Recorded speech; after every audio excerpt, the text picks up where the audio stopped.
Let's talk about the Autism Quotient Test.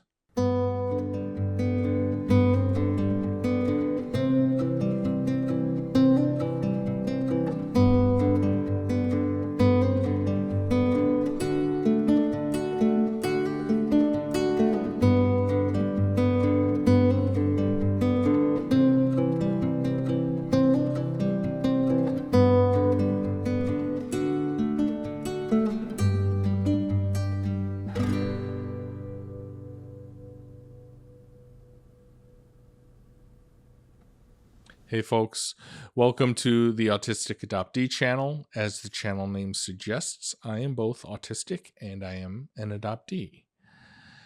Early on in my autistic self-discovery journey, one of the tools that I used was the AQ test, the Autism Quotient Test. So I thought that for this episode, we could walk through that test. We can take a look at the prompts or statements, and then we can talk about my responses to those prompts, to those statements.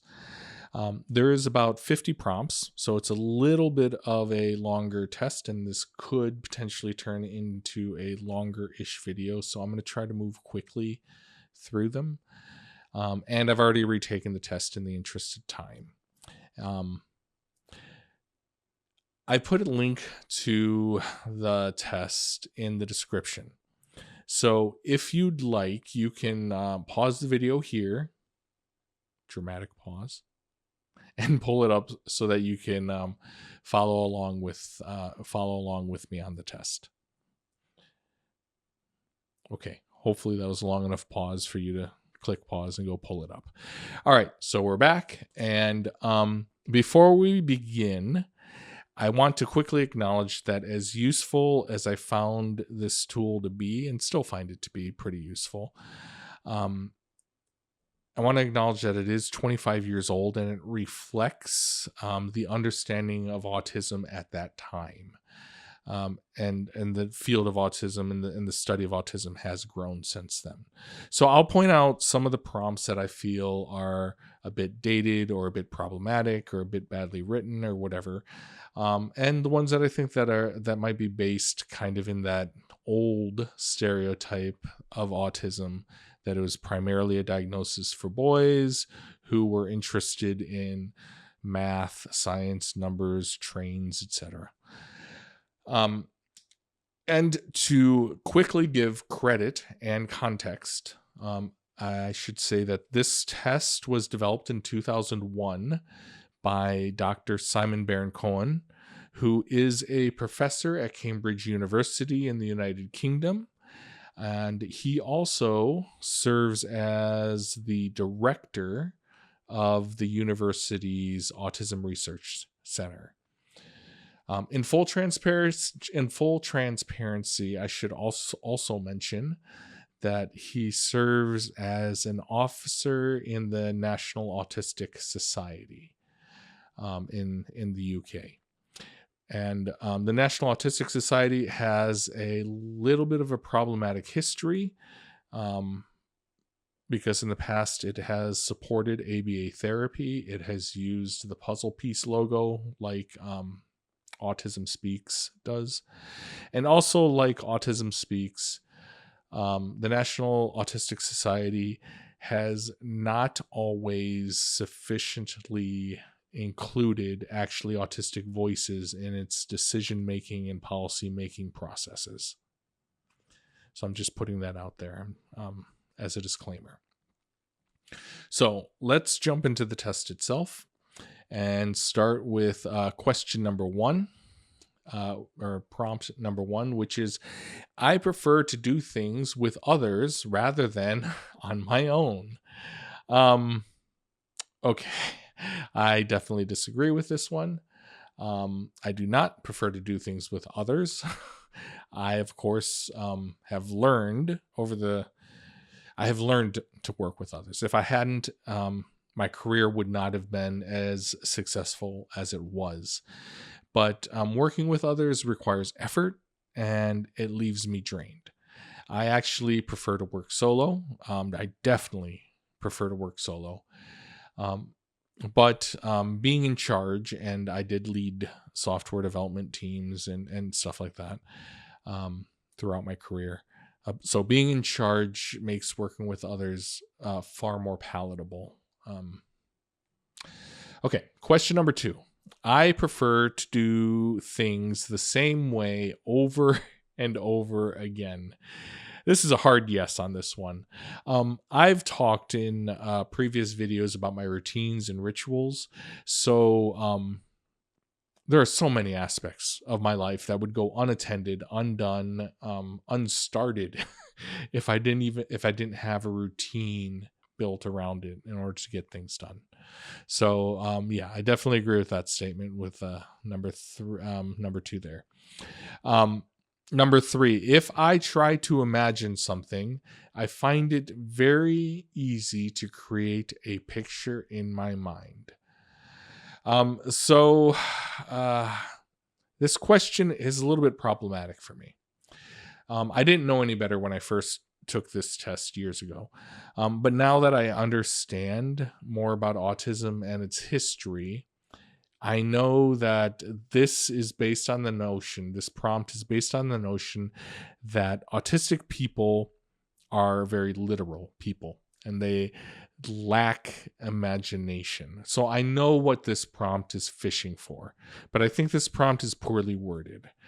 And I actually think very visually, and I can conjure in my mind 3-dimensional models. I can create and manipulate images in my head very easily. I can close my eyes and picture an entire room, the entire room that I'm in. I can make full 3D models in my head like that, and then I can move them around. I can spin them around. I can zoom in and zoom out on different parts of it to get to see, to examine them from a different perspective. And so even though I know what this prompt is asking for, what they're fishing for, I have to answer that I definitely agree that I find it easy to create a picture in my mind. Okay, number 4. That was a long answer. I'll try to move more quickly. Number 4, I frequently get so strongly absorbed in one thing that I lose sight of other things. And you can see here for number 4, I've chosen definitely agree. Because even if it's not full on hyper focus, where everything else fades away and I'm just focused on this one task or one thing, even if it's not full on hyper focus, I can get totally lost in what I'm doing to the point that I totally forget to take care of basic needs like eating or going to the bathroom or drinking water or whatever. Number 5. I often notice small sounds when others do not. I get that this one is asking about being hypersensitive to sensory input, which is common to many autistic folks. But with my hearing loss, which I discussed in the previous video, I have to disagree with this one. So I definitely disagree on number 5. Number 6. I usually notice car number plates or similar strings of information. And this one, I also have to definitely disagree with. And this is one of the prompts that is grounded in the boys, math, science, numbers stereotype. And I should probably explain what I mean by that. Early on in the history of the autism diagnosis, it was considered or treated as if it were kind of a boys only diagnosis that was often marked by an affinity for numbers, the sciences, trains, whatever. For me, this is a big old no. I actually am dyscalculic. I have dyscalculia as a learning disability, and I have 0 affinity for numbers. So definitely disagree. Number 7. Other people frequently tell me that what I've said is impolite, even though I think it's polite. I chose definitely agree here. This is just a major recurring theme in my life. Number 8, when I'm reading a story, I can easily imagine what the characters might look like. Uh, Definitely disagree. I struggle with conjuring up faces in my mind of people that I know in real life. I can create intricate 3D models of things in my head. Um, I have a I have a lock picking YouTube channel. I can picture the inside of the lock and how it's moving as I manipulate it with my eyes closed. Um, so I can make these complex 3D models of things, but I can't picture people's faces. I can't conjure faces. Um, Number 9, I am fascinated by dates. This is another problematic prompt. It is so ambiguously written. Like, what is it even asking? I'm fascinated by dates. I mean, it feels like this is another one that's grounded in the numbers stereotype. And again, I strongly disagree. I have absolutely zero sense of time. I don't remember dates. I'll start a story by saying something like, last week my wife and I were blah blah blah, and my wife will interrupt and she'll say like, actually that was over a month ago. The first year that we were married, I forgot her birthday and our anniversary. So this is a definitely disagree. Being fascinated by dates. Number 10, in a social group, I can easily keep track of several different people's conversations. And that's no. I can barely keep up with one conversation. No, definitely disagree. Number 11, I find social situations easy. I truly wish they had an LOL response to this prompt. I mean, seriously? No, definitely disagree. Number 12, I tend to notice details that others do not always. Yes, definitely agree. I always notice details that other people don't. Number 13, I would rather go to a library than a party. I mean, yeah, who wouldn't want to go to the library rather than a party, right? So yeah, definitely agree here. 14, I find making up stories easily. I put down that I definitely disagree. At one point in my life, I thought I was going to be a writer, a novelist. I even two of my three majors in undergraduate were creative writing and literary studies. And then I actually tried to sit down and write a novel, and it didn't go well. I can't make up a plot to save my life. I mean, I can analyze plots. I have a degree in literature, but I can't write an actual story to save my life. I can write scenes, individual scenes, incredibly well, describe them incredibly well, use descriptive language, but an entire story, no, I stall out on what comes next. So no, I definitely disagree. I do not find making up stories easy. So number 15, I find myself drawn more strongly to people than to things. I definitely disagree. Nope, I definitely disagree here. My things, my stuff, my guitars, my books, my cameras, my truck, my teddy bear. Yes, I still sleep with my teddy bear. These things are more important, more meaningful relationships than I have with pretty much any person outside of my wife, right? I definitely relate to things and am drawn to things more strongly than I am drawn to people. So definitely disagree with this prompt. Number 16, I tend to have very strong interests, which I get upset about if I can't pursue them. I definitely agree. I cannot even think of what my life would look like without music or lockpicking. Yeah, I mentioned my lockpicking YouTube channel, my comfort shows, dinosaurs, this YouTube channel, etc. I can't picture what my life would be like without my special interests. So I definitely agree with this statement. Number 17, I enjoy social chit chat. And again, where is the LOL response? I definitely disagree. No, I do not enjoy social chit chat at all. It's painful. It's awkward, painful, anxiety ridden. It's a hard no. So number 18, when I talk, it isn't always easy for others to get a word in edgewise. I definitely agree with this statement. For number 18, I am incredibly prone to monologues. Maybe that's why I like this channel so much. I mean, I can info dump and not worry about being interrupted ever. So, who knows? Number 19, I'm fascinated by numbers. Here we go again with the whole boys numbers trained science stereotype thing.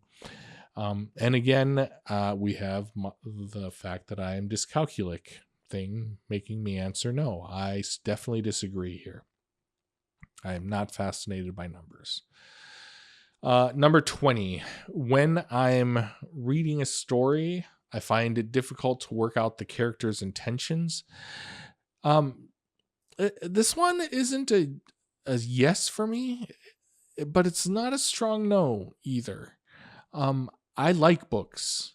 I like fiction. And like I said, I have a literature degree. I like analyzing literature, including character motivation.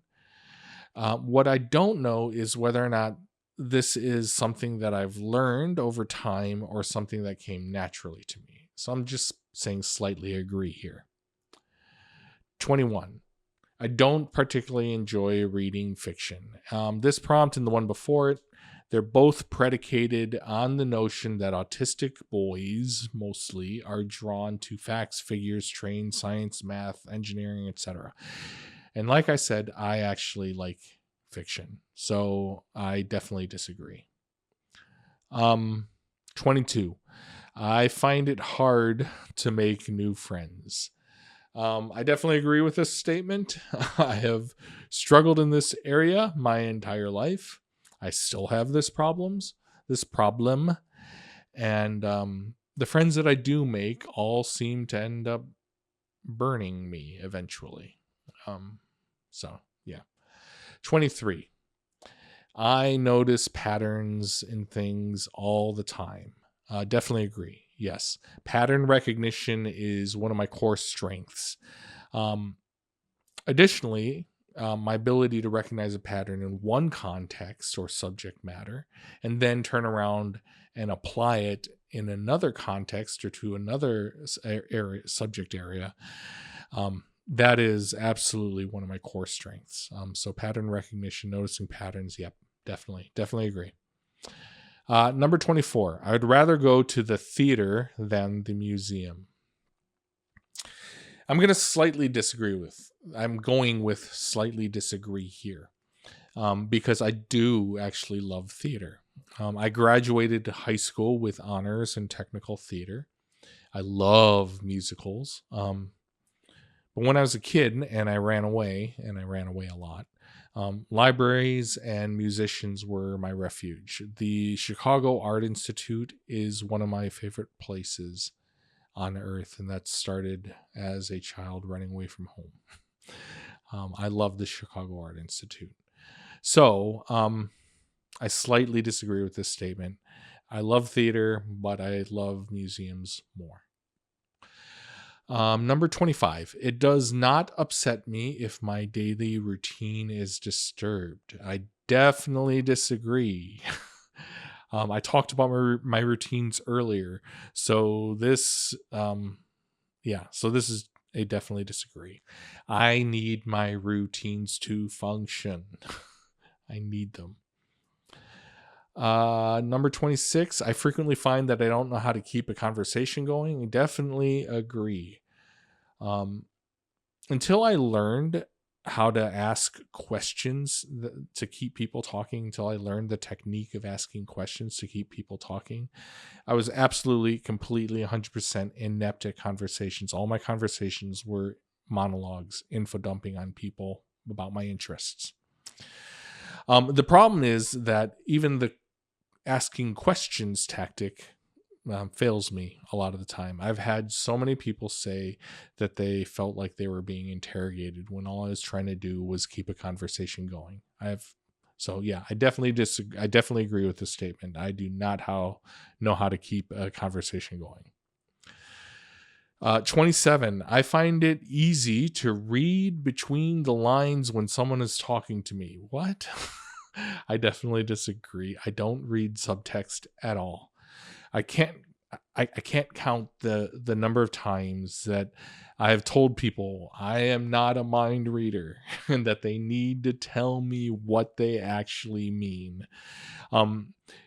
Very few things bother me more than when somebody says something like, well, you should know blah blah blah. You should know how I feel. You should know what this means. You should no. If you haven't told me explicitly, then how should I know? Why should I know? If you don't tell me, I do not know. I'm not a mind reader. Not a freaking mind reader.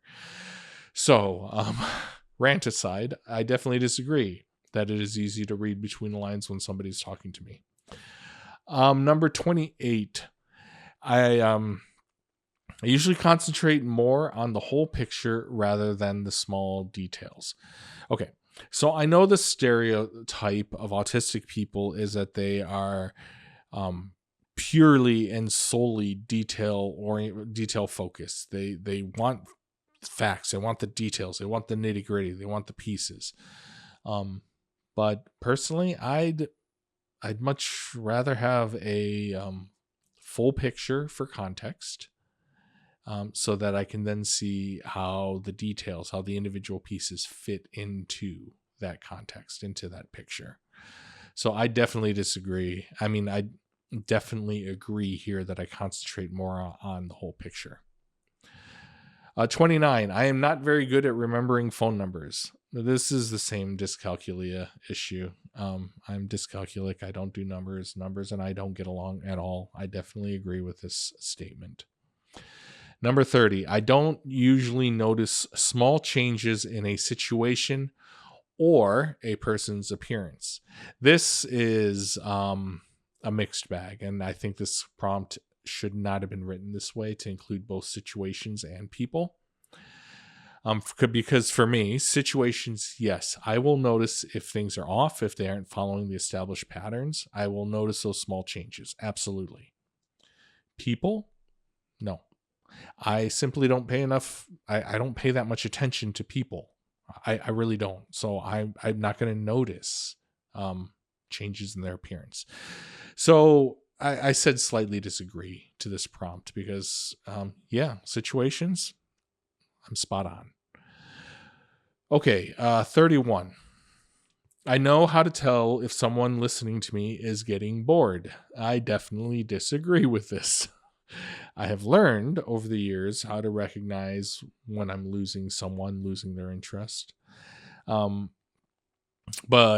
I have received gentle and not so gentle brush offs so many times for my entire life that it's clear that I do not know how to tell if someone listening to me is getting bored.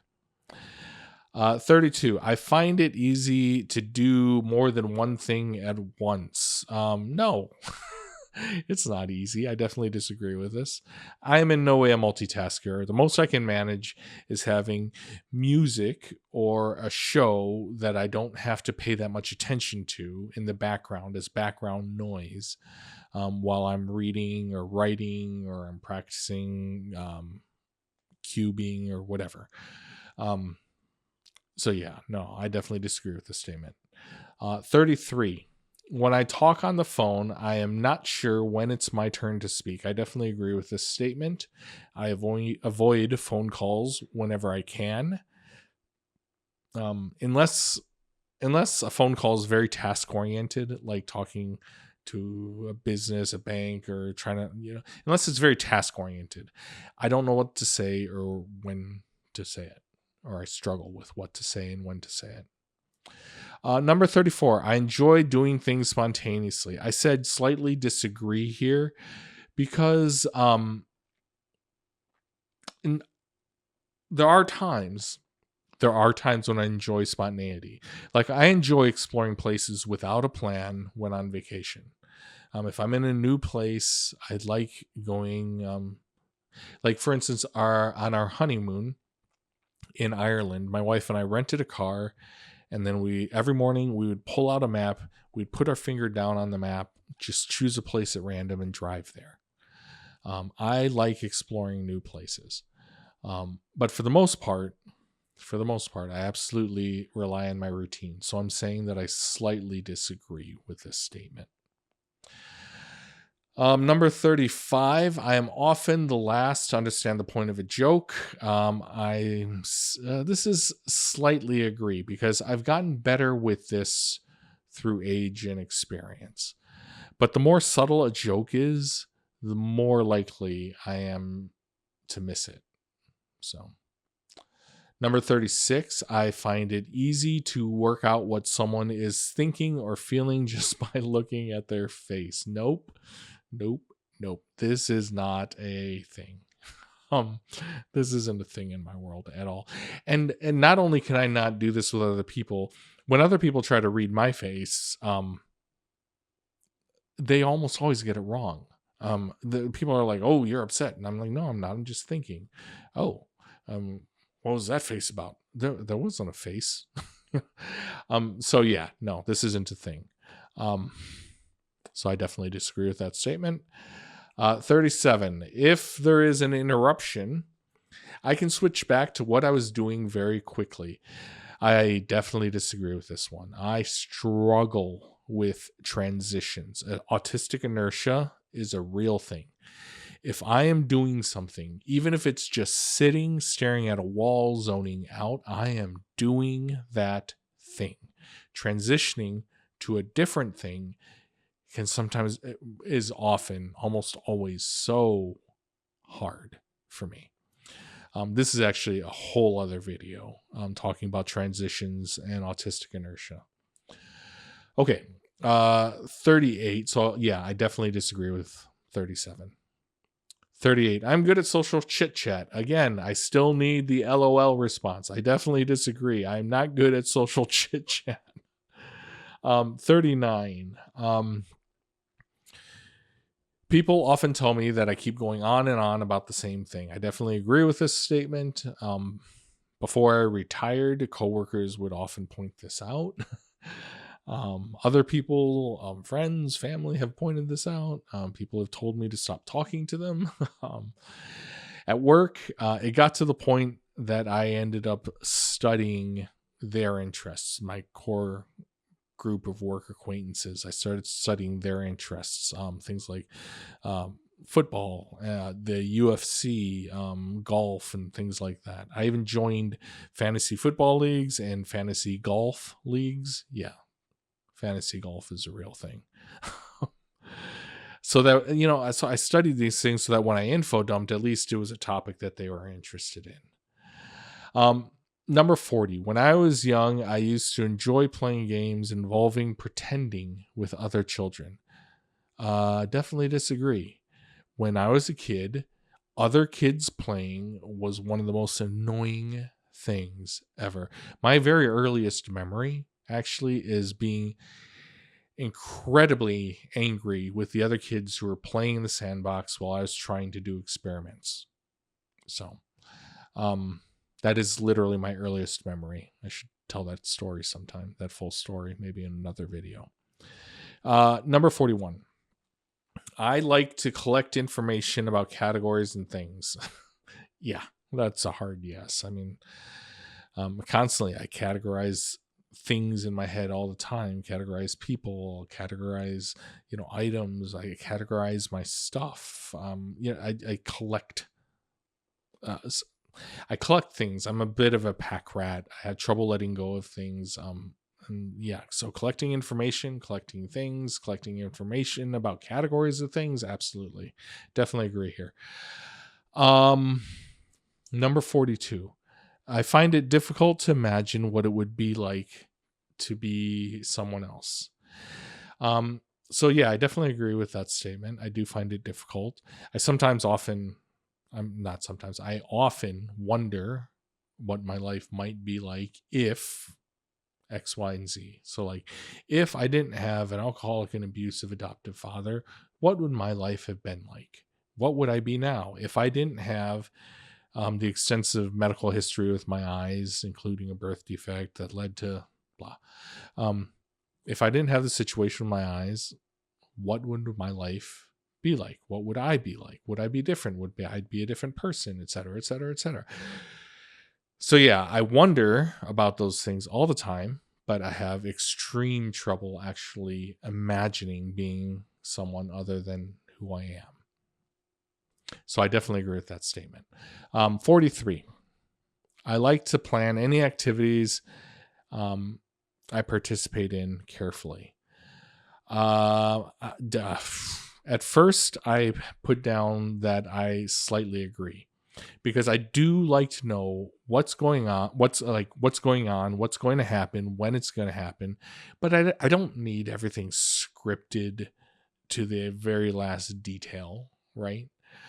But as I was thinking about it some more, I realized that I get incredibly anxious about being late or not being ready on time, or I sometimes end up getting to places or things like 30 minutes, 40 minutes, an hour before I'm supposed to be there, just so that I won't be late.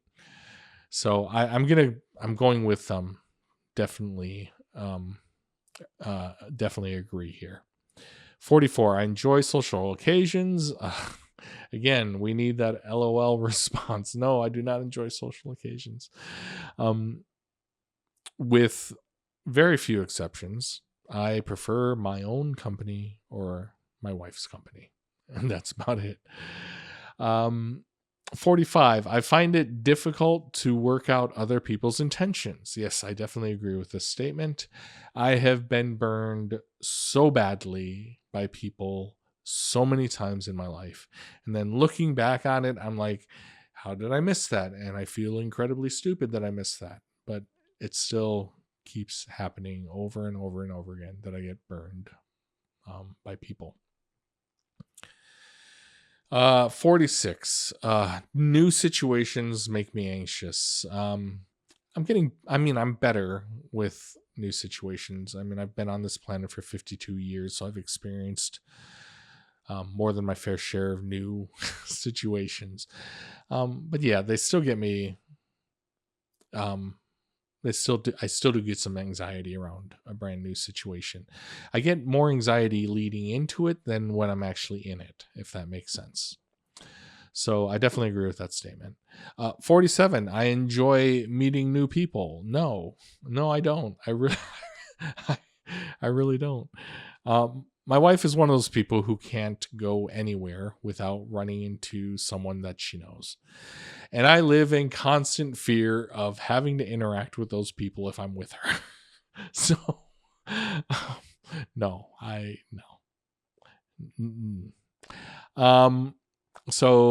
Number 48, I am a good diplomat. No.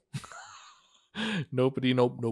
I am not a good diplomat. I am a blunt instrument. I am not diplomatic in the least. I am very much a blunt instrument. 49. I'm not very good at remembering people's date of birth. I definitely agree with this statement. Like I said earlier, I forgot our anniversary and my wife's birthday the first year we were married. That should tell you something, like, about how good I am at remembering people's date of birth. And 50. We made it to the end. I find it very easy to play games with children that involve pretending. Definitely disagree. That'll never, ever, ever, ever happen. Okay. So like I said, I retook this.